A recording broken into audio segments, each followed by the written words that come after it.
तो आज हम देखेंगे कि एक रैशनल नंबर को, यानी कि एक ऐसा नंबर जिसका decimal expansion non terminating but repeating होता है, तो ऐसे नंबर को उसकी फ्रैक्शनल फॉर्म में कैसे लिखेंगे। जैसे कि फॉर एग्जांपल ये है 1.42, या इससे पहले इजी वाला एग्जांपल ले लेते हैं 0.42 बार। अब 0.42 बार का मतलब क्या हुआ? इसका मतलब हुआ 0.424242 डॉट डॉट डॉट। समझ में आ गया? तो 42 बार कर दिया उसको हमने, क्योंकि ये 42 वाला जो ब्लॉक है वो रिपीट कर रहा है ना, तो इसीलिए। तो अब हमें ये पता करना है कि जो 0.42 बार है ये किन दो नंबर्स को डिवाइड करके आया है, यानी कि जो इसकी P अपॉन Q की फॉर्म है ना, P अपॉन Q की फॉर्म है, वो हमें P अपॉन Q की फॉर्म निकालनी है। ठीक है, मतलब डेसिमल एक्सपेंशन से इसका फ्रैक्शनल फॉर्म निकालना है, राइट। तो हम क्या करेंगे, देखो सबसे पहले हमें क्या करना है, इसको हम x एज्यूम कर लेंगे। x एज्यूम करो, y एज्यूम करो, z एज्यूम करो, ठीक है, कुछ भी एज्यूम कर लो, कोई फर्क नहीं पड़ेगा। हमें क्या करना है, x को हमने 0.42 बार एज्यूम कर लिया। ठीक है, अब एक बात ध्यान दो कि डेसिमल के बाद कितने डिजिट्स रिपीट हो रहे हैं, 2 डिजिट्स रिपीट हो रहे हैं ना, तो हम क्या करेंगे, 100 से मल्टीप्लाई कर देंगे। ठीक है, कितने से मल्टीप्लाई करेंगे, 100, यानी कि 2 जीरो वाले 100 से, 100 से, यानी कि ठीक है, ऐसे 2 डिजिट रिपीट हो रहे हैं ना, तो आपको क्या करना है, 100 से मल्टीप्लाई कर देना। इससे होगा क्या कि जो ये डेसिमल है ना, ये 2 डिजिट राइट में शिफ्ट हो जाएगा। ठीक है, देखो तो आंसर क्या आएगा, 100x multiplying both sides by 100। ठीक है, दोनों साइड्स को 100 से मल्टीप्लाई करके आंसर क्या आने वाला है, इज इक्वल्स टू 42.42 बार। ठीक है, 42.42 बार। ये 1 इक्वेशन और ये 2 इक्वेशन। अभी आप में से अगर किसी को समझ में ये नहीं आया कि 100 से मल्टीप्लाई करने पे ये बाहर कैसे आ गया, तो इधर ध्यान से दो, यहाँ ध्यान देखना। ठीक है, ये एक नंबर है 1.42। ठीक है, ये एक नंबर है 1.42। मैंने क्या करा, इसको 10 से मल्टीप्लाई कर दिया। किससे मल्टीप्लाई करा, 10 से।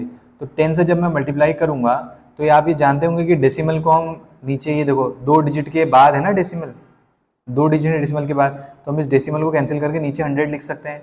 तो ध्यान से देखना, ये 10 एक 10 को काट देगा यहाँ से। ठीक है, ये 10 एक 10 को खत्म कर देगा, यानी कि एक जीरो चल जाएगा इसका। तो अभी आंसर क्या आएगा, 14.2। यानी कि जब आपने 1.42 को 10 से मल्टीप्लाई करा तो आंसर क्या है, 14.2, यानी कि एक डिजिट बाहर आ गया डेसिमल से, राइट। अगर यहीं पे यहीं पे अगर मैं 1.42 को मल्टीप्लाई करता 100 से, तो वो क्या बनता, 142 अपॉन 100 इंटू 100। तो यानी कि दोनों डिजिट डेसिमल से बाहर आ जाते हैं। ठीक है, तो ये आंसर क्या बनेगा, 142.0, या जिसको लिखते हैं हम क्या, 142। तो यहाँ पे दोनों डिजिट डेसिमल से बाहर आ गए। ठीक है, तो आप जितने, जैसे आप 10 से मल्टीप्लाई करेंगे तो एक डिजिट बाहर आ जाएगा, अगर आप 100 से करेंगे तो 2 डिजिट बाहर आ जाएंगे। वैसे ये जो प्रोग्रेशन है पूरा ऐसे ही चलते रहेगा। ठीक है, तो यहाँ पे हमें क्या करना था, इस रिपीटिंग ब्लॉक को डेसिमल से बाहर निकालना था, इस रिपीटिंग ब्लॉक को। तो मैंने किससे मल्टीप्लाई कर दिया, 100 से मल्टीप्लाई कर दिया। ठीक है, इसको आप ऐसे देखो, कैसे, ऐसे 0.424242। तो जब आपने 100 से मल्टीप्लाई करा इसमें, तो एक 42 बाहर आ गया और वो क्या बन गया, 42.424242। ठीक है, ऐसे डॉट डॉट, जिसका मतलब होता है 42.42 बार। ठीक है, अभी हमारा काम खत्म नहीं हुआ है, तो अब हम क्या करेंगे, इसको इक्वेशन 1 मान लेंगे, इसको इक्वेशन 2 मान लेंगे। तो आपने क्या करना है, इक्वेशन 2 माइनस इक्वेशन 1, इससे होगा क्या, अभी देखना, इक्वेशन 2 माइनस इक्वेशन 1। तो लेफ्ट हैंड साइड वाले जो है वो लेफ्ट हैंड साइड वालों से सब्ट्रैक्ट होंगे, और राइट हैंड साइड वाले राइट हैंड साइड वालों से सब्ट्रैक्ट होंगे। तो ये क्या बन जाएगा, 100x minus x is equals to 42.42 bar minus 0.42 bar. इधर ये क्या आ जाएगा, 99x आ जाएगा, राइट, और इधर क्या आ जाएगा, 42। अच्छा, ये कैसे आया, अगर आपको ये थोड़ा डाउट है तो देख लो इधर, 42.42 बार माइनस 0.42 बार। ठीक है, इन दोनों को सब्ट्रैक्ट कर दिया, तो डेसिमल के इधर साइड में ये दोनों कैंसिल हो जाएंगे ना, क्योंकि 0 आ जाएगा, क्योंकि दोनों सेम है। ठीक है, और ये इधर क्या आ जाएगा, 42.0 यानी कि 42। ठीक है, तो x क्या आ जाएगा, 42 अपॉन 99, लेकिन ये रिड्यूस्ड फॉर्म में नहीं है। ठीक है, ये रिड्यूस्ड फॉर्म में नहीं है। देखो ये और ये दोनों 3 से डिवाइड होते हैं, तो हम क्या करेंगे, 3 से कैंसिलेशन कर देंगे। यहाँ पे क्या आ जाएगा, 3 1 ज़ा 3, 3 4 ज़ा 12, 3 3 ज़ा 9, 3 30, तो 14/33 है आंसर। ठीक है, 14/33 क्या है, 0.42 बार का फ्रैक्शनल फॉर्म। ठीक है, समझ में आ गया, 14/33 किसका फ्रैक्शनल फॉर्म है, 0.42 बार का। ये बात समझ में आ गई यहाँ पे। ठीक है, नोट कर लो आप इसको। अभी ये हो गया डबल डिजिट में। ठीक है, अभी देखो अगर यहाँ पे ट्रिपल डिजिट होता तो बताओ क्या करते, सिंपल सा है, उतना ही करना था। ठीक है, किससे मल्टीप्लाई कर देंगे, सारे स्टेप सेम रहेंगे लेकिन मल्टीप्लाई हम किससे कर देंगे, ट्रिपल डिजिट के केस में 1000 से मल्टीप्लाई कर देंगे। ठीक है, और 4 डिजिट हुए तो हम 10,000 से मल्टीप्लाई कर देंगे। जैसे ये है 0.4234 बार, 0.4234 बार। यहाँ पे देखो इसका क्या मतलब हुआ, 0.4234, 4234, 4234 डॉट डॉट डॉट, यानी कि ये चलते जाएगा, यानी कि ये जो ब्लॉक है ये क्या कर रहा है, रिपीट कर रहा है। ठीक है, तो अब हमें इसका फ्रैक्शनल फॉर्म निकालना है। क्या निकालना है, फ्रैक्शनल फॉर्म, यानी कि P/Q, एक न्यूमरेटर एक डिनोमिनेटर टाइप का फॉर्म निकालना है कि किन दो नंबर्स को डिवाइड करके ये आता है आंसर। ठीक है, तो देखो क्या करेंगे, यहाँ पे हमें सबसे पहले हम इसको x मान लेंगे। ठीक है, x is equals to 0.4234 bar. ठीक है, अब देखो कितने डिजिट्स रिपीट हो रहे हैं, 4 डिजिट्स रिपीट हो रहे हैं ना, तो हम 10,000 से मल्टीप्लाई कर देंगे। 4 डिजिट्स रिपीट हो रहे हैं तो हमें कितने से मल्टीप्लाई करना पड़ेगा, 10,000 से, क्योंकि 4 जीरो होने चाहिए 1 के बाद। ठीक है, याद करने के लिए आप सोच सकते हो वैसे कि अगर 4 डिजिट रिपीट कर रहे हैं तो 1 के बाद 4 जीरो लगाओ, 3 डिजिट रिपीट कर रहे होते तो 1 के बाद 3 जीरो लगाते। ठीक है, तो अभी हम किससे मल्टीप्लाई करेंगे, मल्टीप्लाई बाय 10,000। ठीक है, यानी कि 4 जीरो 1 के बाद, तो ये क्या बन जाएगा, 10,000x is equals to 4234 point decimal 4234 bar. ठीक है, अब इधर भी देखो बार आ गया डेसिमल के बाद और इधर भी बार आ गया, तो अब क्या करना है, 1 और 2 को क्या कर देंगे, सब्ट्रैक्ट कर देंगे। तो इक्वेशन 2 माइनस इक्वेशन 1, राइट, तो ये क्या हो जाएगा, 10,000x minus x is equals to 4234.4234 bar minus 0.4234 bar. ठीक है, तो ये डेसिमल वाला पार्ट कैंसिल हो जाएगा, जैसे पिछले एग्जांपल में बताया था ना वैसे ही। तो ये क्या हो जाएगा, 9,999x इज इक्वल्स टू 4234। ये क्या हो जाएगा, x is equals to 4234 upon 9999। अब देखो ध्यान से जरा, 6 3 9 4 13। ठीक है, अभी देखो जब कभी कभी ऐसा है कि आपको एकदम से ना दिख रहा हो कि ये रिड्यूस हो सकता है कि नहीं हो सकता है, तो आंसर ये भी आप लिख लो, कोई दिक्कत नहीं है। ठीक है, तो अभी यहाँ पे 3 से नहीं दिख रहा है, 4 से तो होने नहीं वाला, 5 से भी नहीं हो रहा है, 6 से भी नहीं होगा, 8 से भी नहीं होगा, 7 का तो डिविजिबिलिटी रूल क्या है, डिवाइड करके देखना पड़ेगा। तो अभी अगर आपको नहीं दिख रहा है रिड्यूस कैसे होता है, तो फाइनली आप आंसर यही लिख सकते हैं। तो इसका जो P/Q का फॉर्म है वो क्या है, 4234 अपॉन 999। ठीक है, यानी कि जब आपने 4234 को 999 से डिवाइड करा होगा तब आपका आंसर इस टाइप का आ रहा होगा। ठीक है, अच्छा अभी देखो एक सबसे जो इसकी जो दूसरी प्रोफाइल है क्वेश्चन की, ठीक है, वो है ये 1.03 बार। 1.03 बार को आपने P/Q के फॉर्म में कन्वर्ट करना है। तो देखो यहाँ थोड़ा कुछ अलग है पहले वाले क्वेश्चन से। पहले वाले क्वेश्चन में क्या था, डेसिमल के बाद सिर्फ रिपीटिंग डिजिट्स थे, राइट, डेसिमल के बाद सिर्फ रिपीटिंग डिजिट्स थे, लेकिन यहाँ पे एक नॉन रिपीटिंग डिजिट भी है। ठीक है, तो जब भी ऐसा होगा हमें 2 स्टेप करने होंगे। पहले स्टेप में हमें नॉन रिपीटिंग डिजिट को बाहर निकालना होगा। ठीक है, नॉन रिपीटिंग डिजिट को बाहर निकालना होगा, और दूसरे स्टेप में हमें रिपीटिंग डिजिट को बाहर निकालना होगा। अब देखो हम 2 स्टेप क्यों लेते हैं उसका तरीका मैं आपको बता देता हूं। अगर हम इसको पहले वाले तरीके से करते ना, जैसे कि हम डायरेक्ट अगर मल्टीप्लाई कर देते हैं 100 से, तो क्या होगा वो बता देता हूं, वो समझ में आ जाना चाहिए कि हमें क्यों नहीं करना है। देखो पहले की तरह हम क्या करेंगे, x equals to 1.03 bar, 2 digit, तो ऐसे करेंगे 100x इज इक्वल्स टू 1.03, ठीक है, डॉट 3 बार। ठीक है, क्योंकि हर समय डेसिमल के बाद बार रह रहा था ना। अब देखो दिक्कत क्या हो जाएगी, जब आप 100x minus x is equals to 103.3 bar minus 1.03 bar करोगे, ठीक है, तो देखो डेसिमल के बाद यहाँ पे 3 बार है, यहाँ पे 03 बार है, तो ये कैंसिल नहीं होंगे एक दूसरे से। समझ में आ गई बात? ये कैंसिल नहीं होंगे। हमें डेसिमल के बाद जो ये रिपीटिंग डिजिट है ना, इनको कैंसिल कराना होता है, वही हमारा पर्पस होता है। तो हम इस तरीके से नहीं करेंगे जैसे पहले करा था, हम 2 स्टेप लेंगे। क्या करेंगे? पहले तो जो नॉन रिपीटिंग डिजिट है ना, जैसे कि 0, इसको बाहर निकालेंगे पहले स्टेप में, और दूसरे स्टेप में जो रिपीटिंग डिजिट है उसको बाहर निकालेंगे। तो फर्स्ट स्टेप के लिए हम क्या करेंगे? x इज इक्वल टू 1.03 बार मान लेते हैं, ठीक है, मल्टीप्लाई बाय 10 से मल्टीप्लाई करके सिर्फ एक डिजिट बाहर आएगा ना, 0, तो 10x is equal to 10.3 bar, 10.3 bar. अब ध्यान से देखो, अब आपको क्या निकालना है? रिपीटिंग डिजिट को बाहर निकालना है। यहाँ पे कितने डिजिट रिपीट कर रहे हैं? एक डिजिट रिपीट कर रहा है, तो हम क्या करेंगे? 10 से मल्टीप्लाई करके उस रिपीटिंग डिजिट को बाहर निकाल लेंगे, ठीक है। अगर 2 डिजिट्स रिपीट कर रहे होते हैं, यहाँ पे अगर 3 2 होता, तो 2 डिजिट्स रिपीट कर रहे होते तो हम 100 से मल्टीप्लाई करते अगले स्टेप में, ठीक है। अभी इसको इक्वेशन 2 मान लो, तो मल्टीप्लाई इक्वेशन 2 बाय 10 से क्यों करें? समझ में आ रहा है? क्योंकि हमें रिपीटिंग डिजिट को बाहर निकालना है, ठीक है, और रिपीटिंग डिजिट सिर्फ यहाँ पे 3 है ना, तो इसलिए हम इसको बाहर निकालेंगे। तो इक्वेशन 2 को जब आप 10 से मल्टीप्लाई करेंगे तो क्या बन जाएगा? 100x इज इक्वल टू 103.3 बार। अब देखो डेसिमल के बाद इधर भी 3 बार, इधर भी 3 बार, ये इक्वेशन हो गई 3, ठीक है। इसको क्या कर सकते हैं? मल्टीप्लाई बाय 10, ठीक है, सॉरी, मल्टीप्लाई बाय 10, ठीक है। तो अब यहाँ भी डेसिमल के बाद 3 बार, यहाँ भी डेसिमल के बाद 3 बार। तो अब आप क्या करेंगे? समझ गए होंगे, इक्वेशन 3 माइनस इक्वेशन 2, ठीक है। तो क्या आ जाएगा? 100x minus 10x is equal to 103.3 bar minus 10.3 bar. अब देखो बार से बार कैंसिल हो जाएगा, तो यहाँ क्या आएगा? 90x इज इक्वल टू, बताओ क्या हो जाएगा? 93, ठीक है।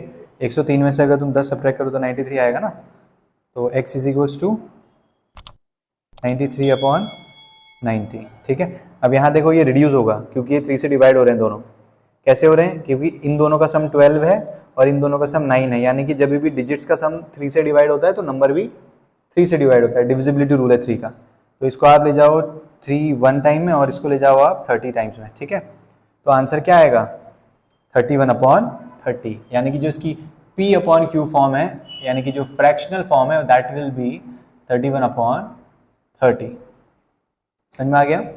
यहाँ पे हमें 2 अलग अलग चीजें करनी है। पहले हमें जो नॉन रिपीटिंग डिजिट है उसको एक स्टेप में बाहर निकालना है, ठीक है।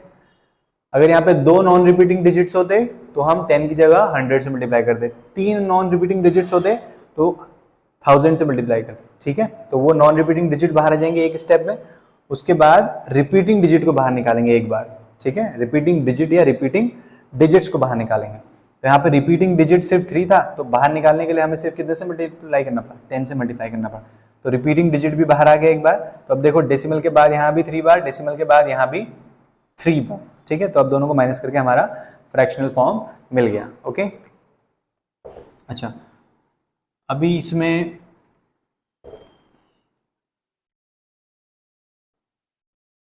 आपको अभी कोई कह दे कि -4.0342 बार, -4.0342 बार। देखो माइनस लगने से कोई फर्क नहीं पड़ता है, माइनस से तरीका सेम रहेगा। जब जो लास्ट में जो आंसर आएगा ना, बस उसमें भी माइनस लगा देंगे, ठीक है। तो अभी यहाँ पे देखो 2 नॉन रिपीटिंग डिजिट्स हैं, 2 नॉन रिपीटिंग डिजिट्स हैं और 2 रिपीटिंग डिजिट्स हैं, क्योंकि 42 के ऊपर बार लगा है ना, ठीक है। तो यहाँ पे क्या करेंगे? पहले जो नॉन रिपीटिंग डिजिट है उसको डेसिमल से बाहर लाएंगे। उसको डेसिमल से बाहर लाने के लिए कितने से मल्टीप्लाई करेंगे बताओ? 100 से, ठीक है। तो इसको पहले हम x is equal to -4.0342 bar assume कर लेते हैं। अब नॉन रिपीटिंग डिजिट्स को बाहर निकालना है, ठीक है। तो हम किससे मल्टीप्लाई करेंगे? इसको इक्वेशन 1 मान लेते हैं, तो मल्टीप्लाई इक्वेशन 1 बाय 100, उससे क्या होगा? जो हमारे नॉन रिपीटिंग डिजिट्स हैं वो बाहर आ जाएंगे। तो 100x इज इक्वल टू -403.42 बार, इसको इक्वेशन 2 मान लो। अभी देखो डेसिमल के बाद सिर्फ कौन रह गए? रिपीटिंग डिजिट्स, राइट, यानी कि 42 42 42 42। रिपीटिंग डिजिट्स को बाहर निकालने के लिए यहाँ 2 रिपीटिंग डिजिट्स है ना, तो विल मल्टीप्लाई बाय 100। तो अब मल्टीप्लाई करेंगे इक्वेशन 2/100।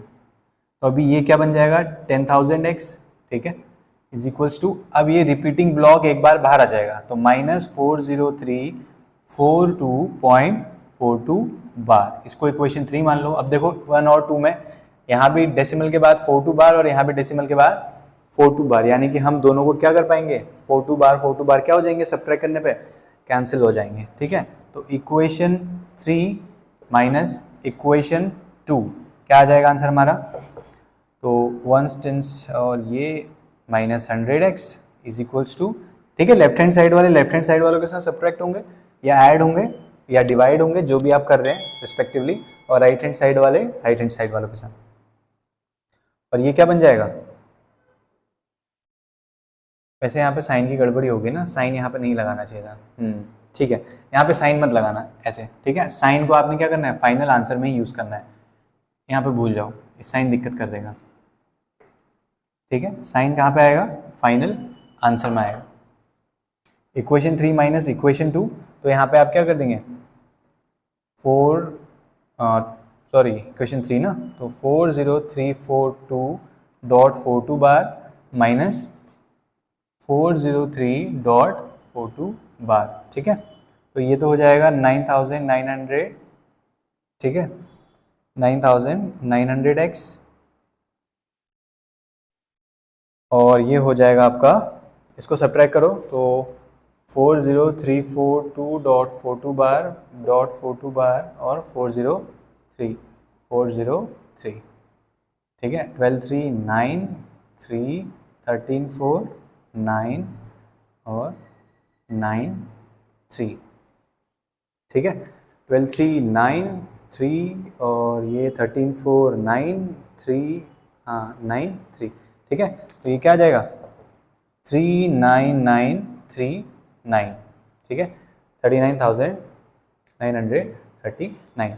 तो x क्या आ गया आपका, x is 39939 upon 9900 x, sorry x हो गया। तो अब ध्यान से देखोगे तो 12 और 12 24, और ठीक है, अभी जब ये बड़े बड़े नंबर है तो इसमें ज़्यादा वो मत करना, चुपचाप लिख देना, ठीक है, रिड्यूस करने के चक्कर में मत रहना, टाइम वेस्ट होगा। तो इसकी जो फ्रैक्शनल फॉर्म है, यानी कि जो p अपॉन q की फॉर्म है, that is going to be 39939 upon 9900, ठीक है, तो ये इसकी क्या हो जाएगी फ्रैक्शनल फॉर्म, यानी कि जब आप 39939 को 9900 से डिवाइड करेंगे तो आपका आंसर क्या आएगा, ऐसा आएगा, ठीक है। आप वेरीफाई कर सकते हैं इसको कैलकुलेटर में, या अच्छे कैलकुलेटर या ब्राउजर में, तो आप नोटिस करेंगे कि ये 424240 रिपीट हो रहा होगा इसके बाद, ठीक है, you can verify this for your self. तो माइनस साइन से हमारा कोई फर्क नहीं पड़ता, ठीक है ना, तो p अपॉन क्यू की फॉर्म ये आ जाएगी। बस हमें ये करना है कि जो आंसर है, आंसर में माइनस साइन लिख देना और बीच में कहीं माइनस साइन का यूज ही नहीं करना है, ठीक है, बस माइनस साइन को आप आंसर में लगा देंगे, बीच में कहीं माइनस साइन को कोई लेना देना नहीं है, ठीक है। एक्स को आपने ये मान लिया है, ठीक है, ओके, तो हाँ, तो यही इसमें होता है ज़्यादा। तो देखो आपको बस ये ध्यान रखना है कि जो रिपीटिंग ब्लॉक है उसको आपने बाहर निकालना होता है, ठीक है। जब रिपीटिंग ब्लॉक के साथ नॉन रिपीटिंग डिजिट्स होते हैं तो पहले स्टेप में नॉन रिपीटिंग डिजिट्स को बाहर निकालेंगे, उसके बाद रिपीटिंग ब्लॉक को बाहर निकालेंगे, ठीक है। मैं आपको कुछ इसमें क्वेश्चंस दे देता हूँ और आपको वो करने as a homework, as a practice, ठीक है। तो पहला क्वेश्चन लिख लो आप, बेसिक से शुरू करेंगे, ठीक है, 0.34 बार। सेकंड क्वेश्चन लिख लो 1.38 बार। थर्ड क्वेश्चन लिख लो 12.03004 बार। फोर्थ क्वेश्चन लिख लो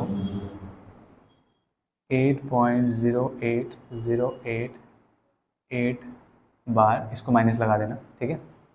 फिफ्थ क्वेश्चन लिख लो 6.3210, ठीक है। फिर अगला क्वेश्चन 4.421002 बार। सेवन्थ क्वेश्चन 2.310406 बार, इस पे माइनस लगा देंगे। और अगला क्वेश्चन लिखो 42.3 4230040 ठीक है। तो इसमें ज़्यादा कुछ करने का आपको है नहीं, ठीक है। आपको जो बता रखा है उसी तरीके से फॉलो करना है और ये सारे आंसर आ जाएंगे आपके। तो बहुत बहुत ईजी है, ठीक है। ओके।